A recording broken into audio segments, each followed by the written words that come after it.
Hey everybody, my name's Ed Trevors. I'm an Anglican priest in Nova Scotia, the ancestral and unceded territory of the Mi'kmaq people. The other day I had a conversation with somebody that inspired me to great lengths. I found it incredibly insightful. I found it incredibly informative. And for today, and we'll talk about it again in the future as well, I'm sure, I want to talk a little bit about the sentiment of the conversation as opposed to the content of it. Because it was really a matter of going back and forth, kind of retilling the same ground over and over and over again without seeing any kind of growth coming from it. It involved choice and how we all have a choice in life. We all choose our path, we all choose our directions, we all choose our behaviors. And sometimes we don't necessarily appreciate another person's choice, but as a Christian, our responsibility isn't to stand in judgment, but rather our responsibility is to stand as Christ in the world, to be there for them, to be there for our neighbors, to love the people around us as Christ loved us, right? It comes back to that line that I've used 100 times already. Our responsibility as Christians is to love one another as He has loved us, as Jesus has loved us. That's it. But every time the conversation came back over to me, sort of the ball got hit over into my court, I would offer that back. Yes, I understand what you're saying. I understand the theology behind it. All I'm trying to offer you is that for us, it is much more important that we focus inward and that we ask ourselves those questions, that we ask ourselves, are we being Christ in this moment? Are we being Christ in our community? And let's focus on that. Rather than trying to focus on changing the things that people do or how they do them, let's focus on our presence in this world. And this was the interesting thing. Just about every time I would offer that, it would get hit back. Yeah, but they got to stop doing the things that they're doing.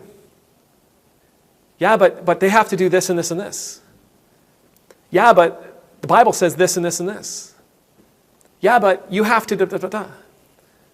And what had occurred to me was that this was a human response. This wasn't a Christ-like response.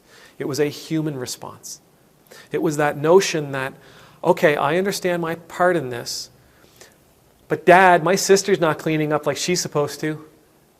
Right? Yes, I know I'm supposed to clean my room, but my brother did that. Right? I know I got D's on my report card, but he got an F. Right? It's this idea, well, we're going to point to the other. Because if I can point to the other, then I somehow, by pointing to the other, I shirk my own responsibility. I'm able to let go of my own responsibility. Until they get their mess straightened up, I'm just going to sit here and be. But that is an absolutely un-Christian way of seeing the world. It's an un-Christian way of relating to people. It is an un-Christian way of being a Christian. Because ultimately we always have to come back to the crucifixion. That is, despite the fact that we're coming up on Christmas here soon, the crucifixion is it. Right? The crucifixion is the moment for Christians. It tells every story that needs to be told. Jesus, the day he was arrested, he didn't go, oh, yeah, no, I understand. Okay, I'm going to stop doing what I'm doing because these guys, they haven't gotten it yet, and they got to get themselves together. So I'm just going to go pray in the mountains.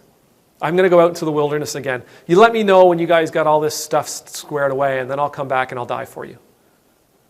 There was no yeah but for Jesus. He accepted his role. He accepted the direction. He accepted the path. He accepted his responsibility, and he lived according to it. There was no yeah buts. There was no, once they get stuff squared away, once they take care of this, once they take care of that. It was, yes, I understand my responsibility. Yes, I will do it. Yes, I understand that they may never appreciate it.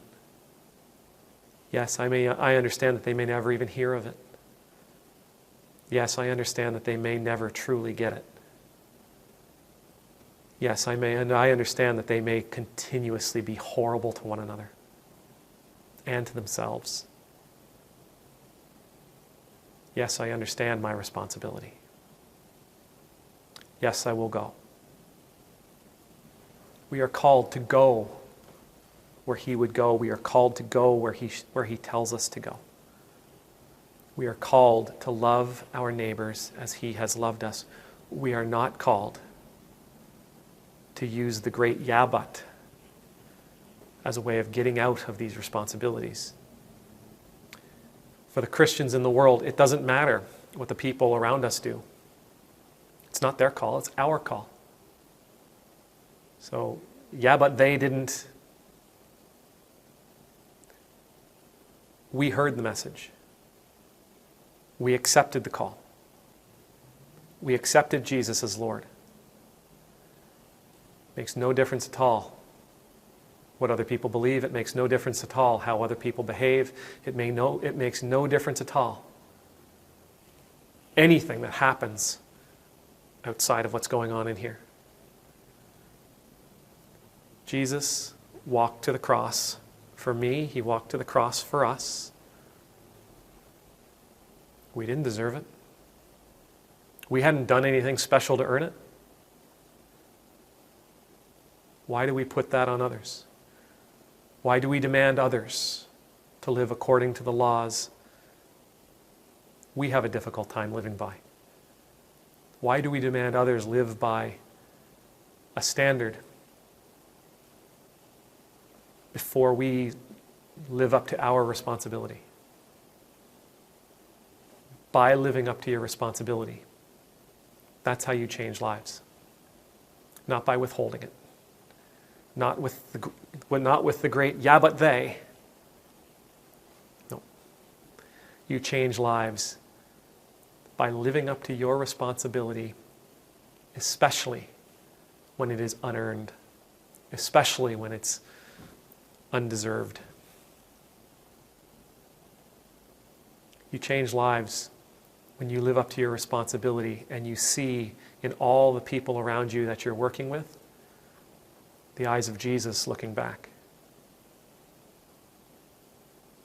May the Lord bless you. May the Lord keep you. May the Lord make his face shine upon you and be gracious to you. May the Lord lift up his countenance upon you, and I pray that you will always know the peace of being in God's presence. And I pray that you will take the great yeah but they, put it on a shelf somewhere and forget about it. Just like Jesus did for you and I. Amen.